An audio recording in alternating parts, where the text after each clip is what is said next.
Yang klik video ini bermakna tuan-tuan dan puan-puan sangat berminat mengetahui mengenai tentang sejarah ataupun latar belakang 40% tuntutan Sabah. Dan persoalan, adakah Sarawak layak untuk dapat tuntutan yang sama? Adakah tuntutan 40% itu berkenaan dengan oil and gas, berkenaan dengan petroleum?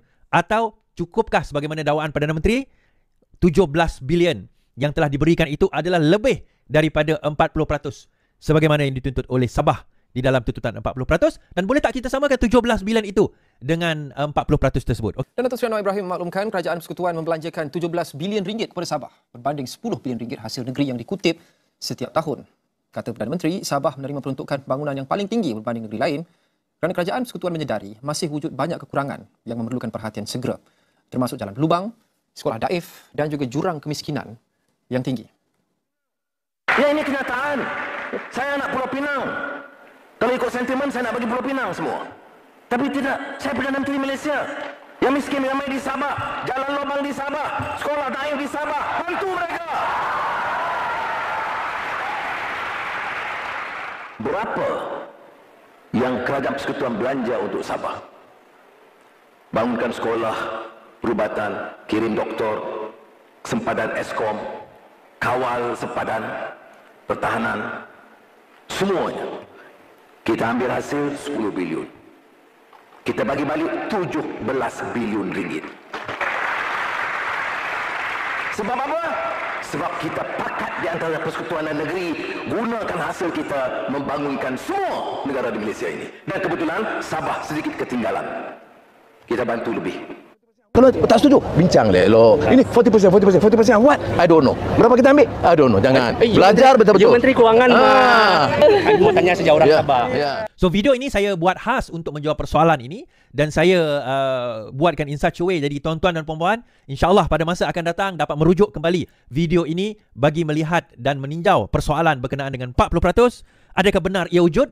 Kalau wujud, adakah dia telah dilaksanakan? Kalau dia tidak dilaksanakan, kenapa dia tidak dilaksanakan? Dan adakah kerajaan Madani ini berjaya melaksanakan atau akan melaksanakan tuntutan tersebut yang merupakan menjadi asbab, menjadi punca kenapa pembangkang wujud di Sabah dan juga Sarawak menggunakan Parti Keadilan dan Pakatan Harapan. Baik.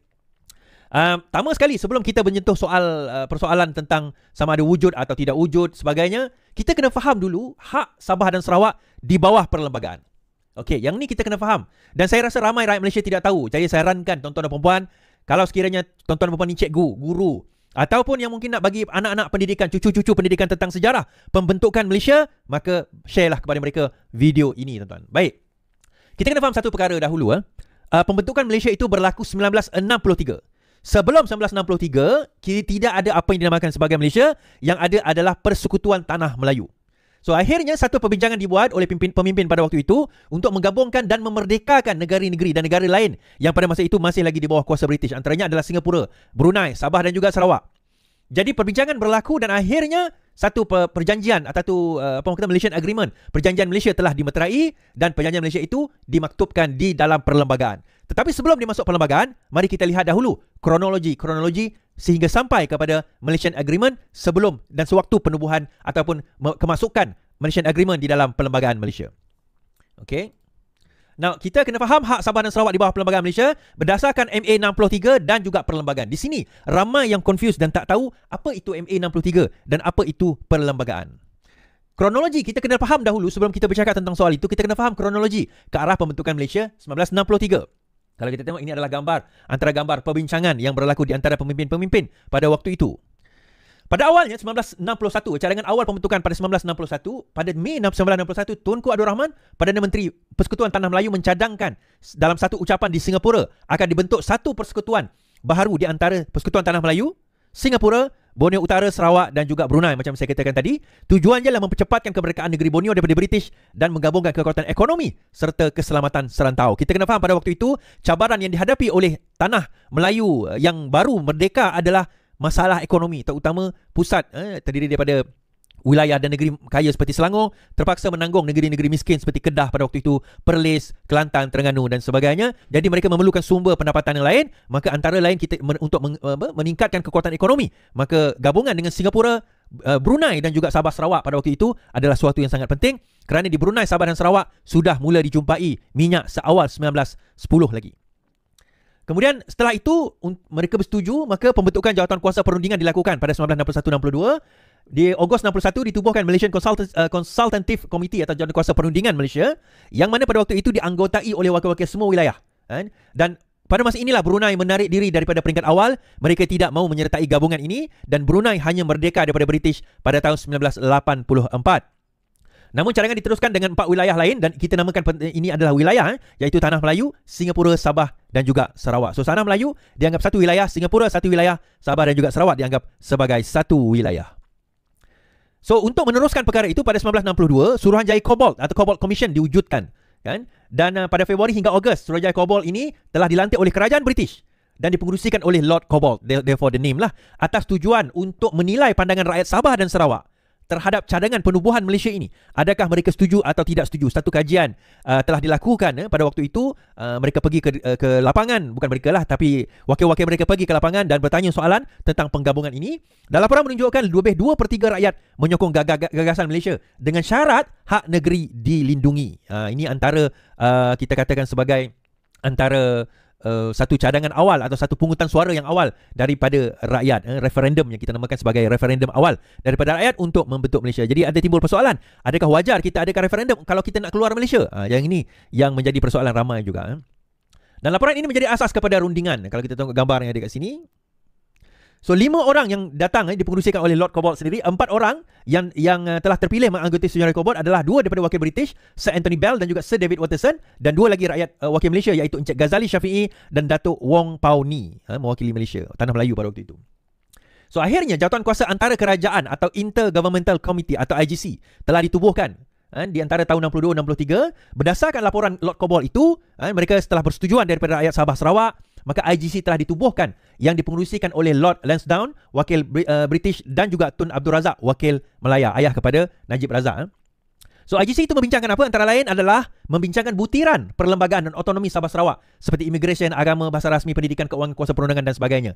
So yang mewakili Sabah Sarawak pada waktu itu adalah Lord Lansdowne, ini wakil British, kerana British masih lagi di bawah Sabah Sarawak. Hasilnya pada 1963, satu laporan IGC atau Intergovernmental Committee Report telah dihasilkan, yang mana IGC inilah yang menjadi asas kepada Malaysian Agreement 1963. Jadi ramai yang tak faham bahawa Malaysian Agreement ini asalnya adalah daripada laporan IGC. So laporan IGC itu adalah yang awal yang ditubuhkan, yang diadakan perbincangan dan cadangan-cadangan apa yang patut diletakkan dalam Malaysian Agreement. Dan apa tujuan Suruhanjaya Cobalt? Nak mengkaji, nak tanya kepada rakyat Sabah Sarawak setuju ke tidak. Itulah dipanggil referendum yang pertama. 2/3 setuju pembentukan, tetapi perlu menjaga hak Sabah Sarawak. So akhirnya British berunding. Mereka menyatakan bahawa perkara-perkara seperti bahasa, immigration, agama, pendidikan, keuangan, kuasa perundangan semua berada di bawah kerajaan negeri, kerajaan Sabah, wilayah Sabah dan Sarawak dan juga Singapura, dan bukannya kerajaan Tanah Melayu, Persekutuan Tanah Melayu. So pada waktu itu persetujuan-persetujuan tersebut telah dimeterai dan diletakkan di bawah apa yang disebut sebagai Malaysian Agreement atau MA 1963. Okay. So pada 9 Julai 1963 di London, maka penandatanganan Malaysia Agreement telah dilakukan di antara 5 pihak, iaitu UK, British, Persekutuan Tanah Melayu, Borneo Utara, Sabah, Sarawak dan juga Singapura. MA menetapkan syarat dan jaminan bagi kemasukan negeri-negeri tersebut ke dalam Persekutuan Tanah Melayu serta hak khas Sabah dan Sarawak.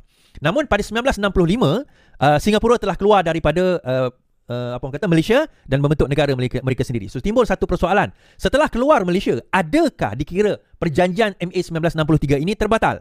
Jawapannya tidak, kerana setiap wakil tadi itu adalah independent of each other.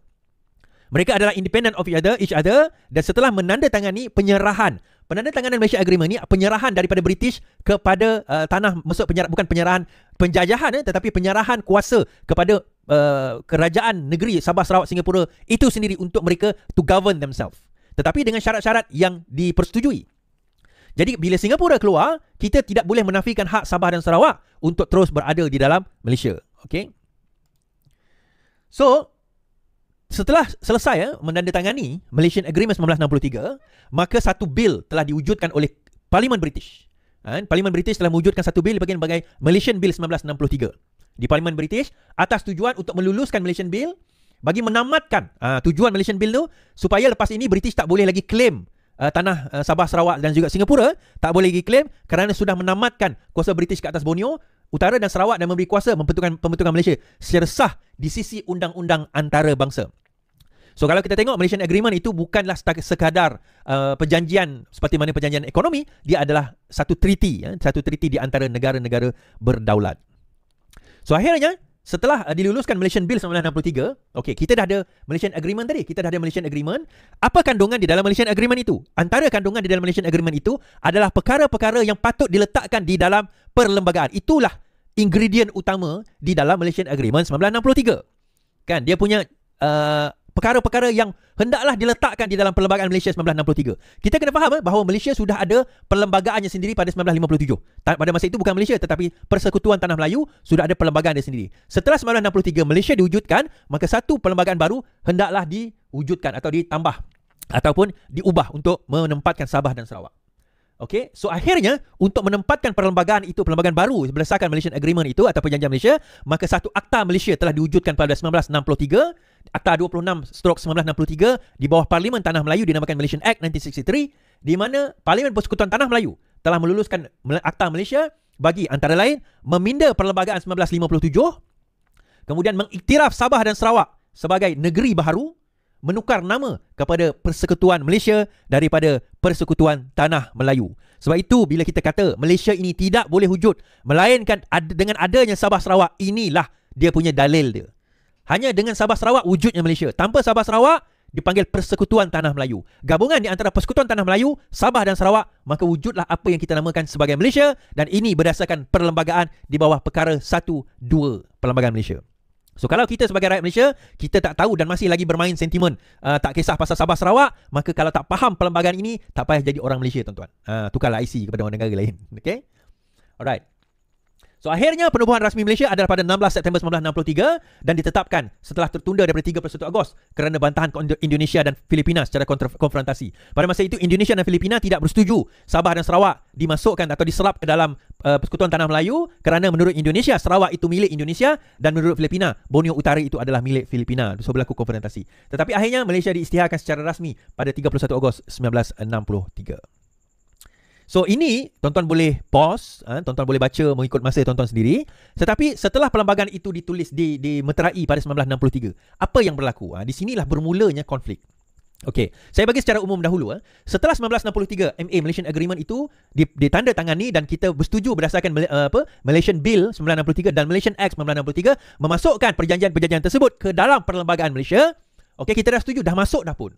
1963 antara syarat yang ditetapkan adalah pemberian khas di bawah perkara 112C, iaitu hendaklah setiap 5 tahun hak Sabah dan Sarawak tentang pemberian khas itu dinilai semula. Okey, dinilai semula setiap 5 tahun. 5 tahun pertama memang kita buat pada tahun 1969. Sepatutnya penilaian yang kedua berlaku pada tahun 1974. Tetapi di situlah penilaian itu tidak berlaku. Dia ada konspirasi teori yang menyebabkan kenapa dia tidak berlaku. Yang itu kita tengok nanti macam mana. Tetapi saya nak beritahu bahawa review yang sepatutnya dilakukan setiap 5 tahun sampai bila-bila? Setiap 5 tahun kena buat review itu tidak berlaku pada tahun 1974. Di sinilah bermulanya masalah yang menimpa Sabah dan Sarawak daripada segi pemberian khas. Tetapi kita kena faham dahulu, Sabah dan Sarawak berdasarkan perlembagaan Malaysian Agreement, berdasarkan Malaysian Act, ada 4 hak khas. Okey, dia negeri lain pun ada, negeri lain di bawah perkara 110 dan sebagainya ada pemberian mereka. Tetapi di bawah Sabah Sarawak dia ada special amendment. Dia ada additional, addendum, penambahan hak yang tidak ada pada negeri-negeri yang lain. Okey. So inilah 4 perkara yang sebenarnya ada di dalam Sabah dan Sarawak. Okey. Tapi tidak semestinya ada pada Sabah kena ada pada Sarawak, tidak semestinya. Tetapi yang ini ada di dalam Sabah, hak Sabah dan Sarawak. Antaranya 40% yang dinafikan hak, yang telah dinafikan hak, dia banyak lagi hak tapi yang dinafikan, 40% hasil Sabah berdasarkan peruntukan perkara 112 di besar Perlembagaan Persekutuan, di mana dalam itu menyatakan hal Sabah pemberian amountnya sama banyak dalam setiap tahun dengan 2/5 daripada amount hasil bersih yang didapati oleh Persekutuan dari Sabah melebihi hasil yang didapati sedemikian oleh Persekutuan pada 63. Okey, so 2/5 ini kalau kita kira adalah 40%. Dan hasil ini tidak dibayar sejak 1974 menurut kenyataan daripada Mahkamah Tinggi yang membuat keputusan pada tahun 2025. Satu lagi, yang ni adakah Sarawak ada hak ini? Tidak. Sarawak tidak ada 40%, hanya Sabah. Sarawak lain kiraan dia. Kemudian yang kedua, 10% royalty minyak kepada Sabah dan Sarawak. Ini peruntukan itu ada di dalam perkara 112C sub 4 pasal 4 pasal B sub B dan juga bahagian ke-5 jadual ke-10 section 3 yang menyatakan selagi royalti dilevikan oleh negeri ke atas apa-apa mineral berjumlah 10% ad valorem yang dihitung seperti bagi maksud duty ekspor atas mineral itu atau apa-apa bahagian daripada duty ekspor yang menjadi jumlah royalti dan duty atas mineral sehingga 10% ad valorem yang dihitung sedemikian. Kenapa ini dinafikan tuan-tuan? Kita kena faham bahawa sejak 1974, sejak wujudnya perjanjian Petroleum Development Act 74, setelah wujudnya Akta PDA 74, Sabah dan Sarawak hanya diberi 5% setelah Sabah Sarawak bersetuju hanya dapat 5% daripada minyak berbanding 10% mengikut perlembagaan. Kemudian, yang ini berbeza tuan-tuan, pemberian khas Sabah Sarawak. Okey. Perkara 112C1A, persekutuan hendaklah membuat kepada negeri Sabah dan Sarawak. Sabah saya sebut tadi 40%. Okey, yang ini adalah khas Sabah. Untuk Sarawak, dia ada jadual yang dinyatakan di dalam bahagian ke-9, jadual ke-10. Dan yang terakhir, yang ini 30% hasil custom Sabah. Ke Sabah saja, tak sebut Sarawak. Sabah dan hasil lain yang perlu dibincang dan dirunding semula, dan perkara ini tidak pernah dirunding sejak 1974 dan ia termaktub dalam bahagian ke-5. Sorry, saya sebut tadi bahagian ke-4. Bahagian ke-5 section 4. Di bahagian ke-5 section 4. Baik. Right. So, pemberian khas atau special grant ini, apa yang berlaku kepada Sabah dan juga Sarawak? 1964, ini terutama kepada Sabah, sehingga 1968, bayaran kepada Sabah adalah mengikut formula iaitu 40%. Dibayar berdasarkan formula asal, itu tidak masalah. Kemudian apa yang berlaku 1969-1973, sepatutnya pada 1973, first review ataupun 5 tahun sebagaimana saya sebut tadi, 5 tahun pertama, sepatutnya diadakan. Tetapi yang pada masa ini sepatutnya dah mengubah berapa bayaran. Kekalnya 40%, tetapi jumlah bayaran tu berapa? Dia 40% kena kira berdasarkan kepada hasil yang dibayar oleh Sabah kepada persekutuan dan 40% rebate balik kepada Sabah. Sepatutnya semak pertama dibuat, tetapi perkara ini tidak dilakukan sehinggalah 1974 sehingga 2021 tiada semakan rasmi dijalankan, dan ini yang mahkamah sebut sebagai the lost years, di mana kerajaan persekutuan culas, kerajaan negeri culas tidak menjalankan semakan 5 tahun sebagaimana yang diwajibkan oleh perkara 112D. Akhirnya di bawah kerajaan Madani di bawah Datuk Seri Anwar Ibrahim, perkara ini dibangkitkan semula, dan inilah perjuangan Pakatan Harapan untuk Merpati Keadilan di Sabah dan Sarawak selama ini, iaitu rundingan dan pembayaran interim. Dan akhirnya kerajaan bersetuju mengumumkan interim special grant dia panggil. Kenapa interim tuan-tuan? Subjek kepada rundingan. Sebab itu interim ni sementara, iaitu kepada Sabah 126.6 juta dan Sarawak 300 juta sementara menunggu rundingan baru. Sebenarnya ini pun tak cukup sebab kalau ikut kiraan secara kasar, sepatutnya Sabah mendapat lebih kurang 4 bilion ringgit. Dan 2025 hingga kini, Sabah mengesahkan berdasarkan mahkamah 40% itu adalah milik Sabah. Jadi kita dapat nampak di sini bahawa di sini kita dapat lihat 5 tahun pertama yang mana review itu sepatutnya dilakukan, tidak dilakukan. Tidak ada semakan rasmi daripada 74 sampai 2021 tuan-tuan. Berapa puluh tahun perkara ini tidak pernah disemak oleh kerajaan negeri atau kerajaan persekutuan. Sehinggalah kerajaan Madani datang, kerajaan Datuk Seri Anwar Ibrahim datang, akhirnya telah review balik rundingan dan interim, pembayaran interim tersebut. Okay. So, berapa bayaran khas Sabah dan Sarawak mengikut perlembagaan? Kalau Sabah sepatutnya 40% hasil bersih dari hasil dikutip oleh persekutuan dan dirunding setiap 5 tahun. Begitu juga Sarawak sebenarnya hendaklah dirunding setiap 5 tahun, iaitu bermula dengan 5.3 juta dan kini 300 juta ringgit diberikan. Sebenarnya still rendah daripada yang sepatutnya. So, berapa jumlah bayaran yang telah dibayar kepada Sabah dan Sarawak? So, adakah bermakna Sabah Sarawak tidak dibayar langsung? Tidak. Sabah Sarawak ada dapat bayaran, tetapi bukan pada jumlah 40% dan bukan pada jumlah yang sepatutnya dapat pada Sabah dan Sarawak. So, berapakah jumlah yang telah dibayar kepada Sabah Sarawak daripada tahun 63 sehingga tahun 2022 tuan-tuan? Kalau kita tengok berdasarkan kepada data ini, mereka dibayar sekitar dalam 16 ke 20 juta sahaja daripada jumlah ini. Sehinggalah kerajaan Madani review dan membayar kepada Sarawak lebih kurang dalam 600 juta pada tahun 2024-25. Kan? 22 300 juta dan akhirnya naik kepada 600 lebih juta kepada Sarawak. Nah, kita tengok pada tempoh ini, kan saya kata kan, parti lokal membela Sarawak, parti lokal membela Sarawak, Semenanjung mengambil tanah kita, Semenanjung memakan orang Melaya, mengambil hak bumi kita. Siapa sebenarnya yang melepaskan hak bumi tersebut? Itu soalan yang kita kena tanya tuan-tuan. Setiap kali datang pilihan raya, parti lokal akan berkata, kita kena kekalkan parti lokal. Parti PKR ni tak boleh, dia parti Melaya, dia orang ambil hak kita. Kita ni kena pertahankan hak kita, GPS kata. JRS kata, BN Sabah kata, parti lokal Sabah kata, mereka lah yang telah mengambil hak kita. Siapa sebenarnya yang ambil hak Sabah Sarawak, tuan-tuan? Terutama Sarawak. Saya ceritakan dekat sini. Selama daripada 63 sehinggalah 2025, tidak ada parti lain yang memerintah melainkan parti yang PBB dan juga parti pesaka GPS, dan sewaktu dengannya orang dan parti yang sama. Orangnya berubah lah. Yalah, orang ni ada meninggal dan sebagainya kan. Tetapi parti yang sama di Sarawak, tuan-tuan. Kita tengok carta ini pada tahun 1963 sehinggalah lebih kurang tahun 1960, mungkin 65, 66. Pada masa itu Alliance Sarawak, kemudian Parti Perikatan Sarawak bergabung dengan di mana gabungan SUPP, Panas, Berjasa, SCA dan juga Parti Alliance di Semenanjung seperti UMNO, MCA, MIC. Mereka inilah yang bergabung pada masa itu membentuk kerajaan Malaysia. Mereka ini yang berada dalam kerajaan. Okey, 63 hak Sabah Sarawak dapat sebagaimana perjanjian. Kemudian setelah sebelum 1974, kita tengok gabungan Parti Sabah Sarawak PBB wujud pada waktu itu, membentuk kerajaan bersama dengan Barisan Nasional pada 1970. Dan Barisan Nasional bergabung menggantikan Perikatan pada 1973. Pada masa itu gabungan berlaku di antara PBB dan juga Barisan Nasional, dan mereka memerintah, tuan-tuan. Sehinggalah sekarang ini 2022 GPS memerintah. Sebelum itu di dalam GPS ada PBB. So bila mereka mengatakan bahawa janganlah undi Parti Melaya kerana Parti Melaya ini mengambil hak kita, saya tanya soalan, yang memerintah di negeri, yang memerintah di persekutuan itu siapa? Kalau bukan PBB itu sendiri. Sebab itu sewaktu debat saya dengan YB Idris Buang, pada masa itu Ahli Dewan Undangan Negeri Muara Tuang still lagi, dan sekarang ini jadi Timbalan Speaker Dewan Undangan Negeri Sarawak, saya bertanyakan termasuk kepada YB dan juga audien-audien di depan saya, termasuk masa-masa itu Ahli Parlimen YB Nancy Syukri pun ada, YB Ruby Hawang pun ada. Pada masa itu 2019 saya bertanya, sewaktu kamu berada di dalam parlimen, sewaktu kamu menjadi kerajaan dan kamu tidak pernah tidak menjadi kerajaan, apa yang kamu lakukan kepada negeri ini? Apa hak yang kamu telah ambil? Apa hak yang kamu telah perjuangkan? Yang perjuangkan sekarang ini adalah kami, tuan-tuan. Kami yang perjuangkan, tetapi kamu yang dapat nama. Kan? Kononnya. Jadi kita tengok carta ini. Saya tanya kepada orang Sarawak sendiri, siapa yang telah menghilangkan hak kita selama puluhan tahun ini? Siapa yang mengembalikan hak kita? Setelah itu kerajaan mana? BN Sarawak masa itu bergabung dengan BN Semenanjung membentuk Barisan Nasional. Mereka berada di bawah satu ketumbukan, satu gabungan. Pernah ke mereka menyentuh, pernah ke mereka mengetuk kepala orang BN, UMNO, MIC, MCA dan sebagainya pada waktu itu supaya bagi hak? Kenapa tidak? Kerana saya boleh katakan begini, tuan-tuan. Sebab ada sebilangan mereka sahaja yang kaya. Hak itu tak perlu diberikan. Yang penting sebilangan daripada mereka sahaja yang kaya. Kerana itu kita akan lihat di Sabah Sarawak, pemimpin yang kaya, maha kaya. Bila Datuk Seri Anwar Ibrahim sebut maha kaya itu, saya terus teringat pemimpin dan kroni-kroni di Sabah dan Sarawak. Sedangkan rakyat ni miskin, maha miskin.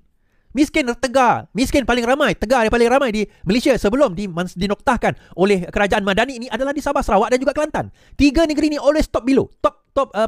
Bukanlah top, maksudnya paling corot. Sabah, Sarawak, Kelantan, tiga ni. Kelantan kita fahamlah dia tak ada minyak. Sabah, Sarawak, apa justifikasi? Now saya tunjukkan ini justifikasi dia. Inilah dia sebab dia. Inilah sebabnya. Kenapa? Penting untuk rakyat tetap miskin supaya pemimpin boleh terus jadi ketua mereka dan rakyat tetap menjadi hamba mereka. Sama juga dekat Sabah. Sabah jangan nak rasa macam tak ada Sabah okey. Tak, sama. Kita tengok UNCO, USNO, SCA Coalition 63. Okey, tak ada masalah. USNO menjadi kerajaan pada waktu ini sehingga 73, tak ada masalah. Lepas tu Berjaya, PBS Parti Bersatu daripada 83 93. Lepas tu Barisan Nasional sehingga 2013. Saya kata PBS pernah jadi kerajaan, BN pernah menjadi kerajaan. Cuma pada zaman warisan DAP, PKR, UPKO, pada masa inilah hak Sabah diberikan. Tuan-tuan, kita tanya soalan ini. Parti lokal mana yang memperjuangkan sebenarnya? Benarkah parti lokal itu memperjuangkan? Atau sebenarnya parti nasional yang memperjuangkan? Okey, kenapa mereka tak nak memberikan hak? Adakah kerana mereka dipaksa? Tak ada paksaan. PBB Sarawak, BN Sabah, PBS Sabah tidak pernah dipaksa untuk tidak menuntut hak.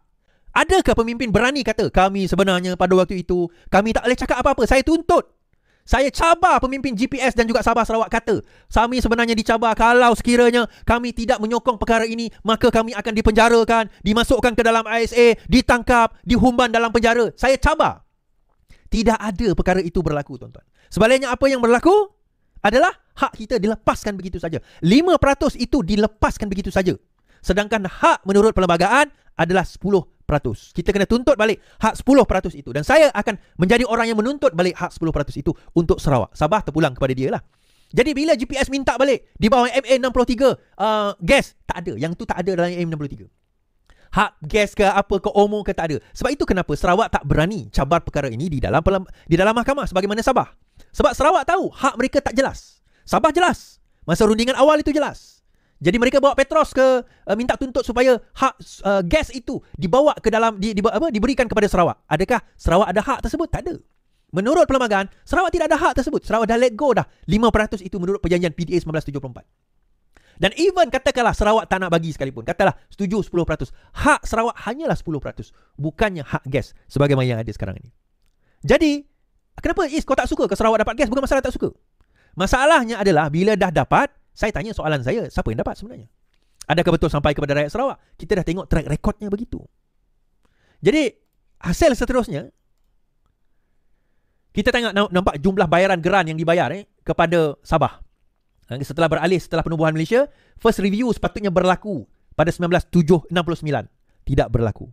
Dan akhirnya, tiada semakan 5 tahun dilakukan. Dan ini yang mahkamah sebut sebagai the lost year. Sehingga direview oleh Kerajaan Madani yang memberi lebih kurang 300 juta kepada Sabah.